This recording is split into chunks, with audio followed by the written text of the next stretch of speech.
you what a amazing morning already so far. As a creative, mornings like this fill my heart because these kind of themes are, even though I'm a communicator and I speak, I'm fully aware of the inadequacy of words in some situations. And so music has a way of conveying things so much better. So Michelle, thank you for those beautiful songs this morning. I loved both of them. I loved the idea of listening to the trees. You know that I'm a tree hugger. Do we have any other tree huggers out there? Anybody hugged a tree this week? I have been spending some time with trees, and if you have been looking outside, you may notice that the trees are getting ready for something different, a new season. It's that time of year, isn't it? Today is it's intentional that we're talking about balance. Today is the autumnal equinox. You could call it the fall equinox, but autumnal is so much fun to say, right? Go tell somebody today is the autumnal equinox. Today, the equinox comes from the Latin eque, equal, nox, meaning night, equal day and night. So today is a very unique time in our year. It's a calendar day that we choose to commemorate. Now, for some, we don't even pay attention to these kind of seasonal, cosmological dates like this. But it's an important time to pause and ask what kind of balance we need in our own lives. Because nature is trying to balance itself. Nature is trying to adjust to this flow. You see, today, for those of you who are OCD types, you will especially like today because today also, in addition to equal sun on both hemispheres, today the sun rises in the east and sets due west. So it's like a season, a day of symmetrical perfection. This balancing where we're on the cusp between a season ending, a new season beginning. The equinox signals changes for animals. How many of you read the book for the book club this past month, The Bicycling with Butterflies? I'm about halfway through that, loving that book so much. We are in a rental right now for the winter that's on Lake Michigan, and we've had the privilege of just watching dozens and dozens of monarchs migrating south along the Lake Michigan shoreline on calmer days. It's beautiful every time you see that, especially now when you're keeping in mind the tremendous journey, the multi-generational journey. How wild is that? That the grandchildren of these monarch butterflies that leave these enclosures in Mexico and travel north, that they know how to flow with the times and the seasons. It's wild. The autumnal equinox marks a moment in time when day and night are in perfect symmetry, perfect balance, and the sunlight is shared equally between the two hemispheres. In the scriptures, in Ecclesiastes, we're familiar with this passage that tells us that there's a time and a season to everything. Ecclesiastes 3 says, for everything, there is a season and a time for every matter under heaven. Time to be born, a time to die. A time to plant and a time to pluck up what is planted. A time to kill and a time to heal. A time to break down and a time to build up. A time to weep and a time to laugh. A time to mourn and a time to dance. We were talking a little bit in pre-talk this morning, and Beth alluded to it in her meditation as well, that we as a society feel a sense of imbalance. It feels like things are out of whack. Clearly, they're out of whack on our planet. Our planet is suffering the results of human pride and arrogance that thinks that we can exist on this planet without affecting it. That we are somehow separate from this planet instead of a part of the whole. This value that we're talking about a lot during this series out of our values is the value of well-being. And that value says that we promote wholeness and wellness of mind, body, and spirit, recognizing our self-responsibility, our interrelatedness, and our interconnectedness. Times like this on equinox dates in our calendar are times that invite us to observe and recognize the flow and the balance of this planet that we inhabit. And nature invites us to bring our own lives into balance. Not forever, because our lives are constantly in a state of flux. We're constantly adjusting. Beth mentioned, and we talked about as well beforehand, the phenomenal work-life balance that so many of us have tried to achieve in our working careers. It's always attainable if you listen to the right speakers and read the right book, but it never seems to actually work out in real life. I'm always struggling with this work and life balance, because the reality is that my life affects my work and my work affects my life, and you cannot somehow bring them into perfect balance as if it were a teeter-totter. It's always adjusting, always changing. And more often than not, we probably recognize balance, or we're probably tuned into balance most when our lives are out of balance. That's how we notice that. We notice in our physical bodies. Anybody have, or has anybody ever had like an inner ear infection or stuff? Lisa's had a few times there, where you have that inner ear thing and your sense of balance and equilibrium is off, and it just messes with your whole world. And just like that, I think in our own lives, we're probably most aware of balance when we're out of balance. I have at times and seasons in my own life recognized my own propensity to pour myself into the work and the things that I do as a way of like alleviating some external stress that I'm feeling. I find myself thinking about how I can be more productive. To not just simply eat breakfast for the sake of eating breakfast, but can I be listening to a podcast right now and knock out 2 birds with 1 stone? Better yet, can I listen to a podcast, eat my breakfast, and have my phone out in front of me and maybe respond to an email or 2? Now I'm 3 birds with 1 stone. You know how this goes, right? We feel like we're on this race to accomplish something, but we don't know what we're running for or from. We're just going, spinning on that hamster wheel. It's about balance, achieving that balance. It's a great quote from St. Luke's Gospel. This is Luke Skywalker, by the way, not the other one. Says, the force is not a power you have. It's not about lifting rocks.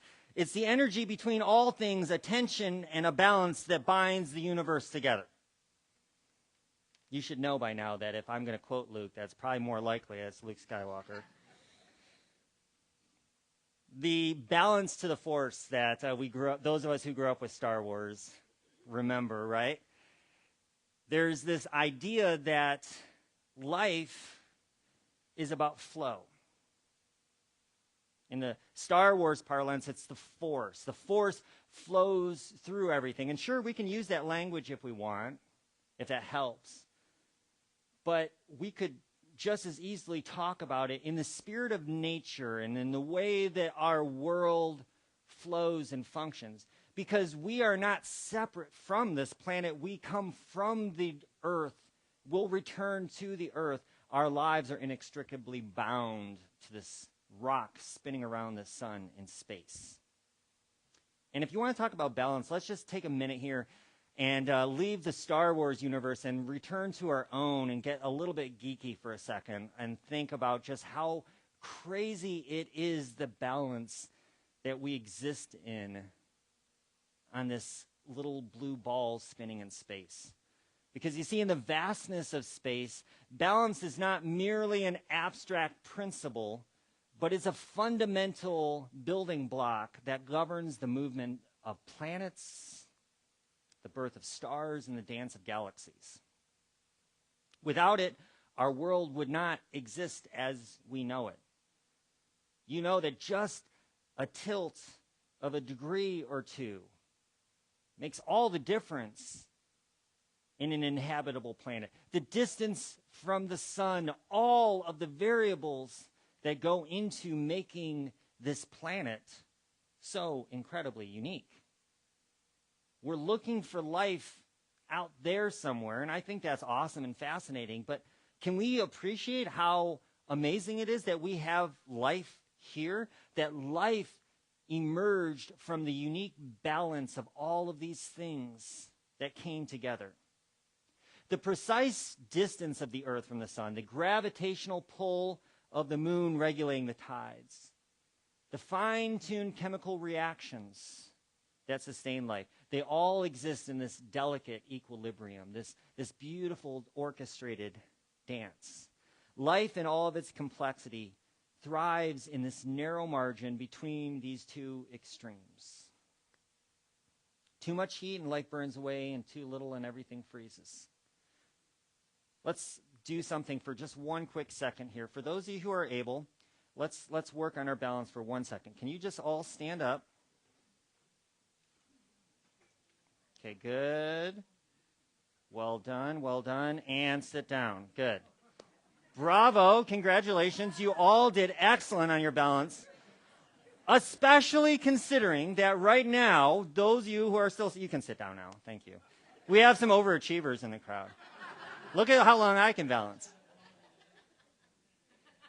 It's wild that you're balancing, considering that right now we're spinning at 1,000 miles an hour.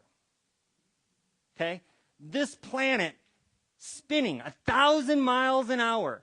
And not just spinning, but spinning while traveling through space at 67,000 miles per hour around the sun. 1,000 miles an hour, 67,000 miles an hour around the sun. Locked in this cosmic dance from 4.5 billion years. That's wild. But that's not all. We're spinning 1,000 miles an hour, 67,000 miles an hour around the sun. But our entire solar system is moving, is traveling through our galaxy, the Milky Way, at 490,000 miles per hour relative to background radiation left over from the Big Bang. So all of you, give yourself a big pat on the back for your balance just now. It's pretty darn impressive that you can balance on a ball spinning 1,000 miles an hour, traveling 67,000 miles around the sun, while our entire solar system is traveling at 490,000 miles per hour through our Milky Way. I'll try to link up to a video that shows this. If you've ever seen this animated, there's a great YouTube video that shows kind of the path of the rotation of the sun, or the Earth, around the sun and all that. And so you can see these lines and these weird concentric circles, this path, this dance. And when you see it drawn out, mapped out, it really does look like dance moves. Anybody who's ever studied dance, you see kind of like, the lines and the angles as you go. Our Earth is in this beautifully orchestrated dance with our sun, with our moon, within our solar system, within the galaxy at large. So it really is pretty phenomenal that we can mark on a moment like this today. This moment of perfect symmetry, of balance. This cusp where our planet is perfectly aligned to our sun.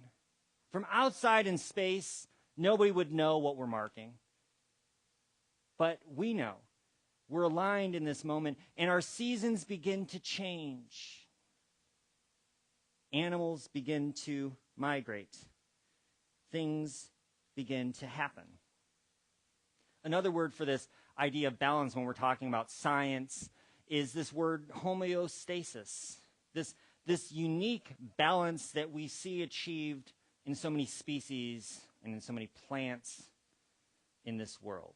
Each organism adjusts to the fluctuations of its environment in very unique ways to achieve this homeostasis, this balance. The river otter glides through these frigid waters, but has such a unique coat of fur that it's able to insulate its body perfectly. Plants and trees maintain their own water balance using these special things on the undersides of their leaves called stoma. And if you've ever looked at a magnification of a stoma, it's so cute because it looks like a tiny little mouth, a little microscopic mouth, and it with lips and everything. It looks like these little mouth, and these stoma on the underside of these leaves open and close, and open and close. When it's hot and it needs to breathe and release water, it exhales and breathes out. And these trees and these plants that we see outside have a whole rhythm that we can't even see because we're moving too fast through life to even notice it. Or we're too big, and our eyes are too big to even see down at that scale. Take the kangaroo rat that lives on the other end of the extreme of the river otter. Lives in 100-plus degree climates in these places where water is so scarce that it developed the ability to live in a homeostasis in an environment that should have chased out every form of life. And here's the kangaroo rat. Its liver, it makes this unique form of a highly concentrated urine. It gets its water from the seeds that it eats in such microscopic amounts. This balance, we see this throughout nature. We see this throughout our planet. This interplay of forces, the temperature, moisture, light, reminds us that homeostasis, it's an ongoing conversation, a dynamic equilibrium that sustains life in all of its diverse forms. From the most microscopic organism on our planet to the animals, the migratory patterns, the monarchs traveling by the millions, migratory birds, leaves falling, all in this unique dance. Because balance is not a static state. It's an ongoing process of adjustment. When we're talking about how can we achieve balance in life, I can no more tell you how you can achieve than somebody could write a book and tell all of us. There are some guiding principles, but for each and every one of us, just like the organisms and the plants, they have to adapt to their environments. We get the opportunity to adapt to the ever-changing rhythm of this world. And just like days like today, we are invited, along with nature, to commemorate changing seasons, to move from times of work into times of rest, to move into different seasons of our life, perhaps moving from a season of joy and happiness into a season of sadness, season of loss. For everything, there's a season. It's another trip around the sun. And this ongoing dance as we seek to try to find balance. Because you see, balance happens over time. It takes time. In Bicycling with Butterflies, Sarah Dykman talked about the native milkweed plants and the process of trying to plant more milkweed because even in this dance, this balance within the nature kingdom, we see that monarchs and the milkweed are themselves linked to one another. But the part that I found interesting when I was listening to the audiobook is her talking about the unique aspects of the native milkweed plants in the various states and how adapted they are to their environments, whereas people trying to plant other more fragrant or beautiful milkweeds or others that may not have naturally occurred in that environment are having to use pesticides and other things like that. Adaptation takes time. Evolution takes time. Balance takes time. It's not something that's going to happen overnight. And for anybody who's done yoga, I can tell you that your balance is going to change from week to week, from day to day, from minute to minute. I've done poses and thought that I have come so far in my yoga journey as I've held a perfectly balanced tree pose, and I'm looking around the class out of the corner of my eye and seeing people struggling, falling all over, and feeling like, oh, I finally am getting this. Only to the next time show up, and it's just like I've started as a complete beginner. I'm just all over the place and falling, and that's life, though, and that's balance, too, because adaptation and balance takes time. Rumi says it this way. He says, life is a balance between holding and letting go. It's the dichotomies that we hold together. It's recognizing that when we give birth, we're also in the process of sending them out and away from us. And that the best way to love someone is to release them and allow them to be themselves rather than clinging and holding so tightly. Life is a balance between holding and letting go. I mentioned yoga, and the principle of balance, physical balance, is an important part of yoga. Anybody who's ever been a part of it. There's a number of poses that you work on with various types of balance that you're doing. And it's a wonderful process. It's a wonderful thing to practice. And I'm grateful that I have some instructors who always offer the disclaimer to be kind to yourself and to be patient with yourself.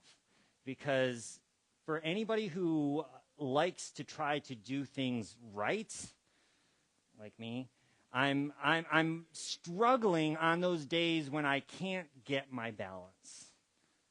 Keep in mind, you could not have two more different people when it comes to the approach to yoga than Lisa and I. My wife will show up, and she will try to get as far from the front and over off to the side and work her way over there. And, like, I've always been a teacher's pet, and so, like, I'm front and center, and I'm, like, trying to learn this, and afterwards, are there any more books I can read? But balance is not something that you can just manufacture. As I said, it takes time, and it changes constantly. And all we can do is to be kind and to be patient with ourselves as we seek to continue to find that balance in life.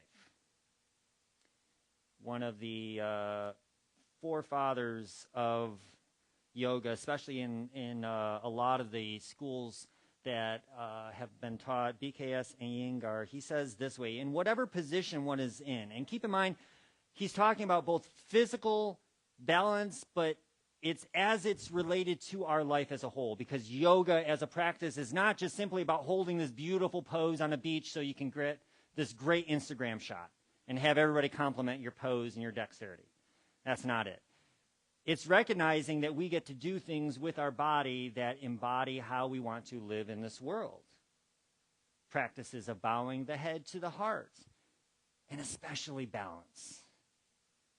To hold that delicate balance and be patient with ourselves.